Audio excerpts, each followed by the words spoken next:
All right, I'm sitting here today with Pridham, and Ivan is the only guy that I've known that's owned 3 Viper engines at the same time. Because you had that SRT10 at the same time. The 06, and then you and I went and picked up the motor that's in the background of a rack at the back of Brett's truck. But he says to me, well, what are you going to do with this? So I said, I'm going to put that in a 75 Plymouth Valiant in a 4-door. He's like, I've crushed more of those than anything. He's like, you can't do anything with that. But I was like, oh no, that's what I'm going to do. And he kind of laughed us off and went on about our way. And I had bought the Plymouth at that time, and it was at the house. And then we went and got the motor, and then everybody was kind of like, oh shit, it's happening. Because we talked about this, and it was a thing. Well, and this was originally a 225 slant 6 car when you got it, and I remember you trying to do a burnout in the driveway, floating the valves. The neutral drop right into gear at about $4,000. But that was kind of how it all started. Was something similar to this, and it was I think going to build a nice supercar. Something not too flashy, but lots of jam. And then it was, I'm going to put a big block in it. And I was going to put a nitrous small block in it. And then it was, at work one day, here's this Dodge Viper motor with transmission, T56. Called the neighbor up, got him to go put a deposit on it. Then we drove over there like 2 weeks later when I got home, and this guy came with me. I went and looked at it, and it was in the back of a bread truck, and they'd smashed the oil pan in, wrecked the valve cover, bought it anyways. Didn't put a roof in the house for the next 3 years, but had a new car motor. You remember when we picked up that motor, and the guy's like, he puts it in the back of the truck, and he's like, yeah, the guy died in that truck, eh? Oh, yeah. We're like, what? He's totally giving us the rundown. It's like, oh, that's neat. So that's kind of how that all started, and then it wasn't in this shop. I didn't have the fancy shop that I got now. It was in the front garage, which is a regular 2-car garage, like a small one, 22 by 19, had tools and had the car in there. And then I cut the front off the car one day and then started building a chassis for it, because it's a unibody car, so you cut the bottom of the unibody out. And then it's 2 inches on the inside, so set down the chassis. And then I bought a front clip that somebody had built for a Nova. A Nova, yeah. And then it's like a Heights front end, but somebody reworked it, and then it had a bunch of stuff done. So I built the chassis, and it comes up, and then it has the bolt plates. And then my front stub bolts onto it. So it's got a good front end, and then it's got a Winston Cup car rear suspension. I bought from a fella down south, but I didn't run like the jack pads for the springs. I ran coils, but it's got 51-inch 2-link in it, and that's straight as a string. That's pretty good. You can run 280 in it, comfortable. So what do you got sitting behind you here? That's the other Viper motor that's in the crate. That's the original engine that I had in the car, and then that's the one I built the car with. It came out of the first engine. Then I ran it, but I had a spare motor that I purchased. And it was kind of one of those things, I bought it on night shift on eBay, sight unseen, in a crate, went down Dave's place. Then we went over to the Dodge dealership and picked it up. Turns out it's a good running motor.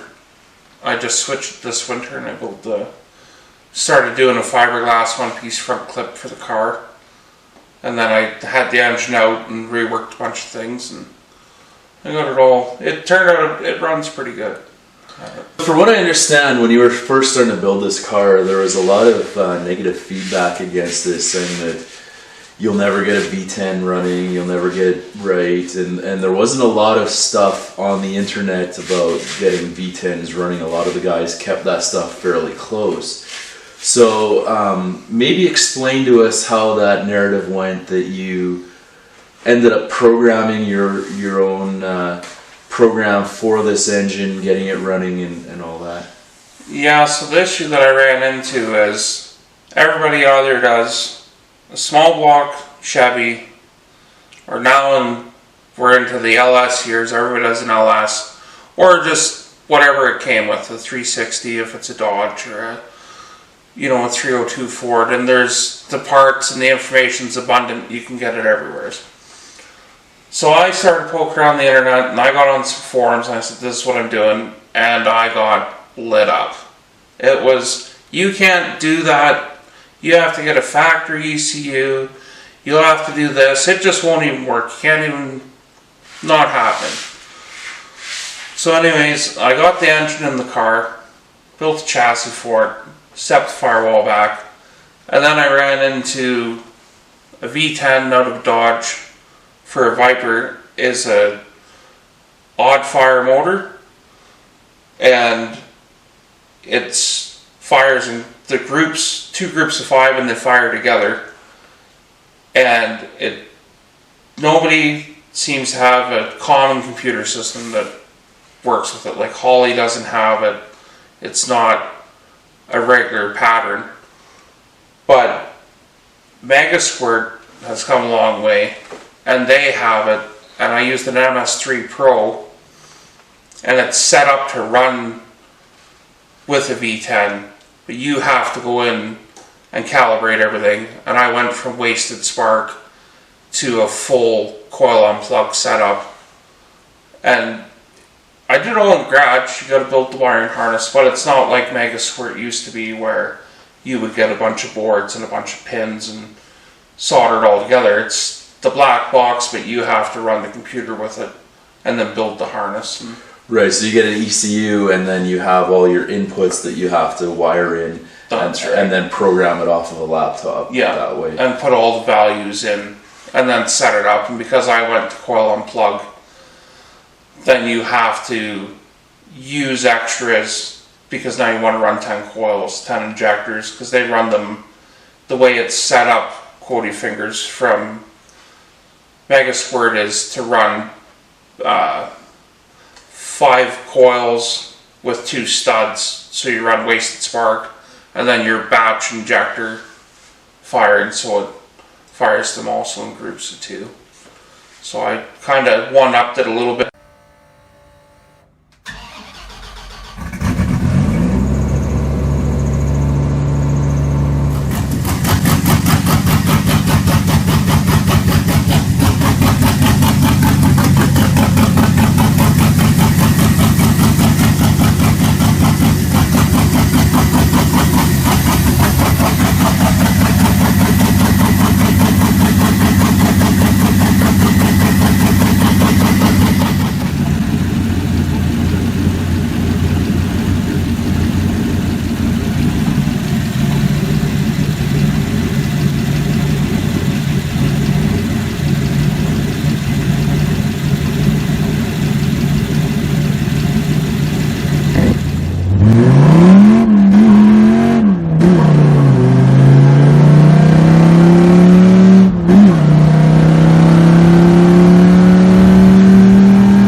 The more you want to do, the deeper it gets, and the more involved it is.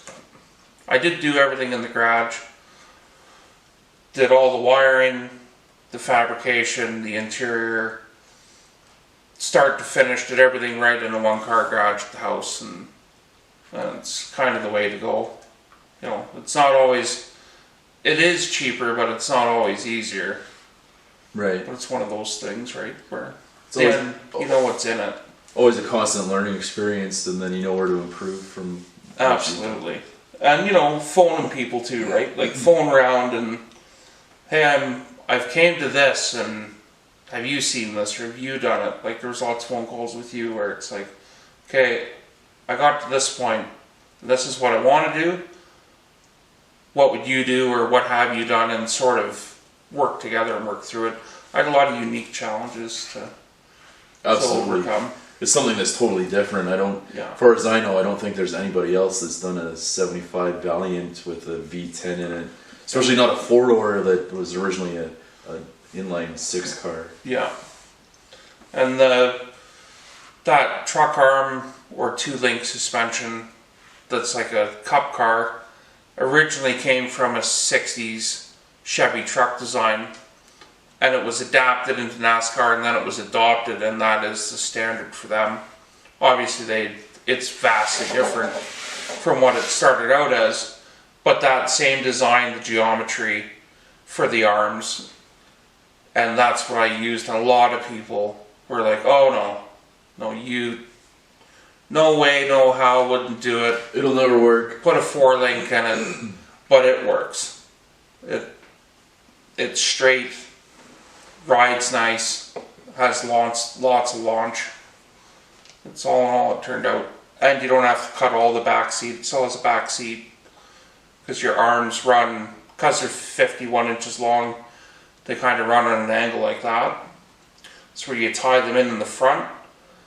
By the time you get back, I cut part of the underneath of the floor out, but not the actual floor in the back. So your back seats all still fit. So why don't you tell us how you got into building cars and what your inspiration was to build a car like this?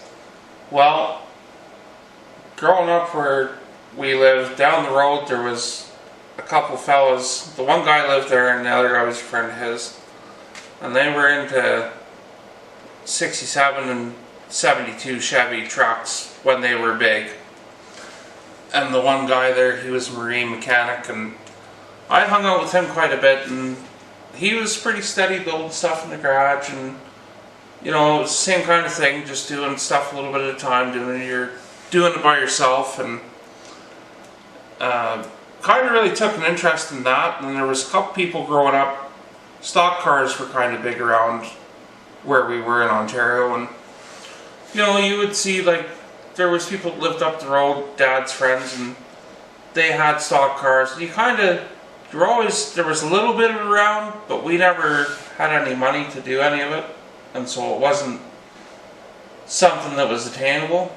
But there was always that interest, and you know, if you could get a car, if you were going to build a car. And then once I got my own house and stuff, and then it was kind of like, okay. That was your goal. You wanted to build yourself up to being able to do that. Yeah, and be able to have a shop, like an indoor workspace that's yours. You can, you know, really get after it and do what you want to do. And I really did. I did just about everything in there. Right.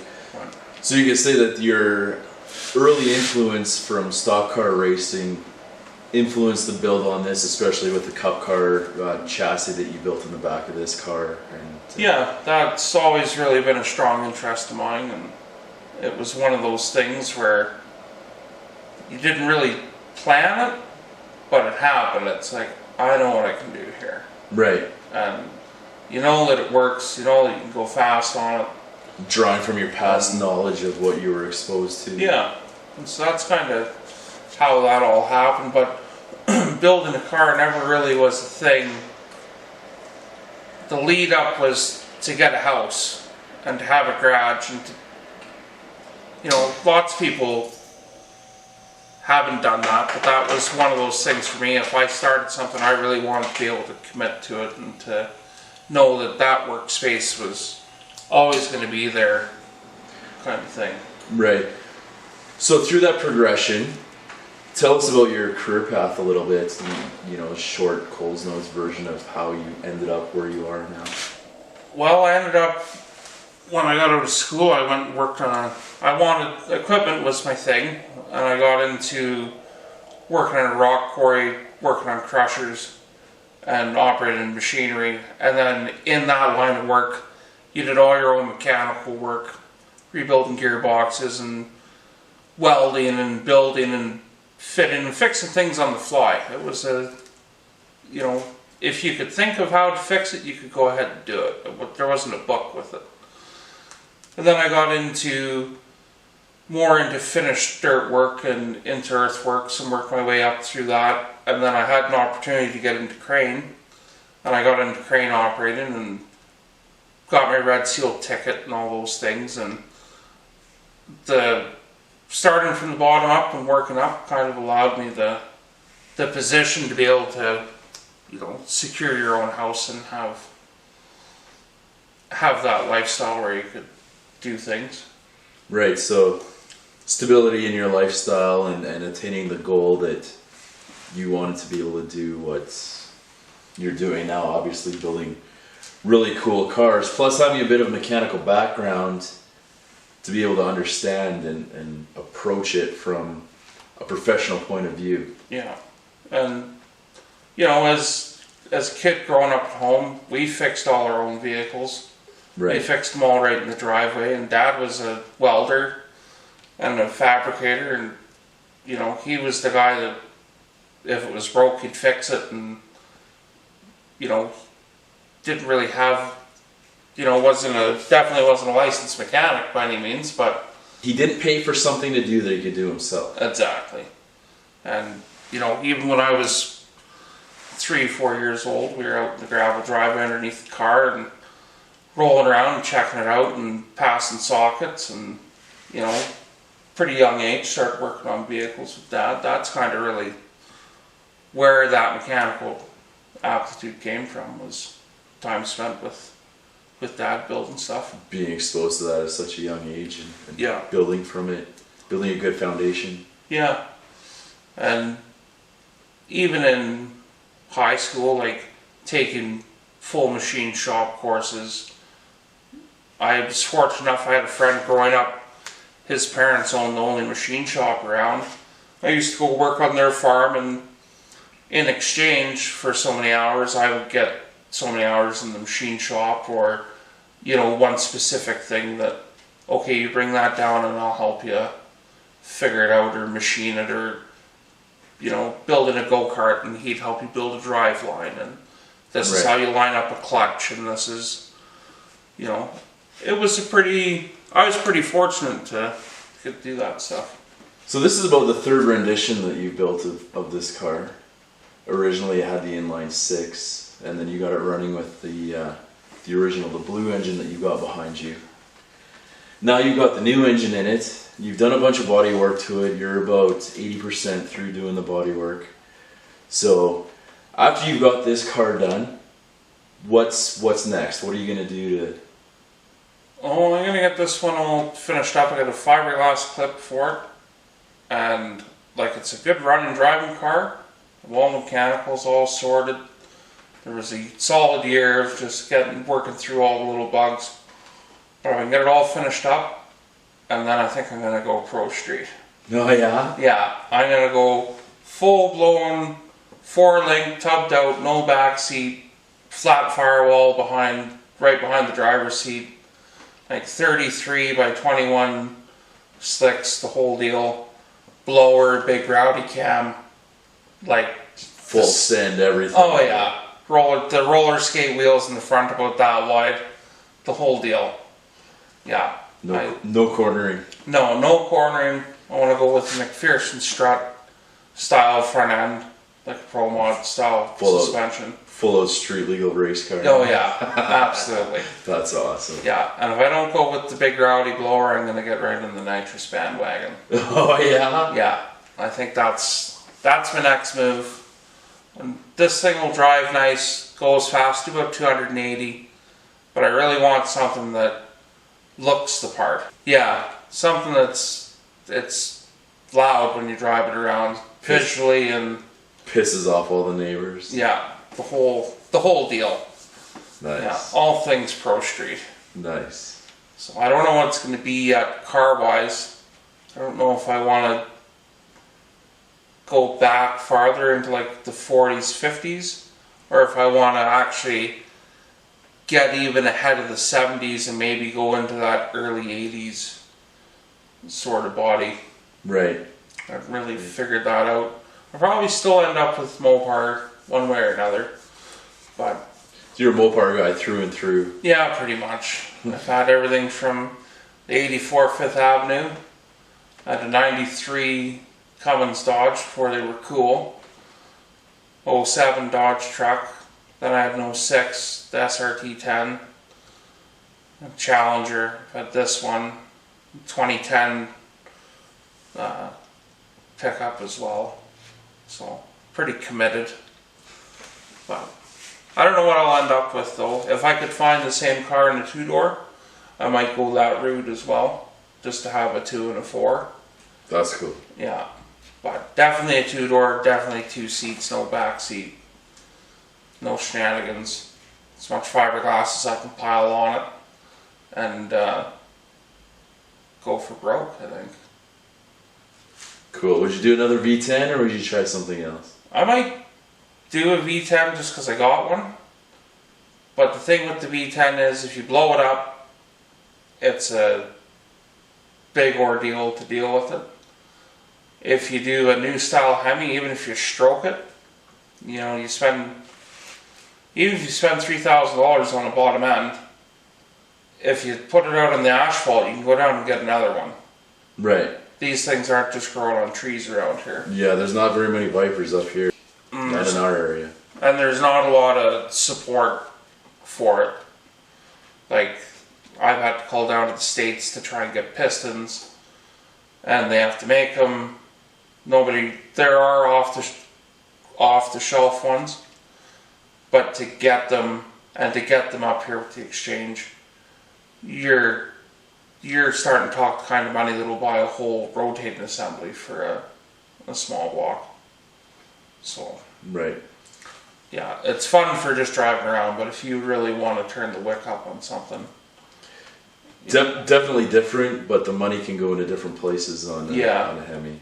Yeah, you could take a Hemi and set it all up and run it on spray. I don't know, you could probably put 200 on it if you had it all set up right. And if anything happens, you can get it dealt with.